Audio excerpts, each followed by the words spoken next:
అందరికీ వందనాలు. ఈ వీడియోని మీ క్రిస్టియన్ ఫ్రెండ్స్కి షేర్ చేయండి. ఈరోజు చాలా మంది క్రిస్టియన్స్ ఊత పదంగా వాడే పదం ప్రైజ్ లార్డ్. అసలు ప్రైజ్ లార్డ్ అంటే అర్థమేంటో తెలుసుకోండి. దీని గురించి ప్రకటన గ్రంథము 19వ అధ్యాయము 1వ వచనంలో ఇలాగు చెప్తున్నాడు.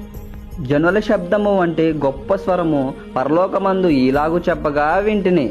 జనుల శబ్దము వంటి గొప్ప స్వరము అనగా దేవదూతల శబ్దము పరలోకమందు యోహాను గారికి తెలియజేస్తున్నాయి. అక్కడున్న దేవదూత యోహాను గారికి ప్రభువుని స్తుతించుడి అని తెలియజేస్తున్నాడు. దీన్ని ఇంగ్లీష్ బైబిల్లో ప్రైజ్ ద లార్డ్ అని అంటారు. హిబ్రూ బైబిల్లో హల్లెలూయా అని అంటారు.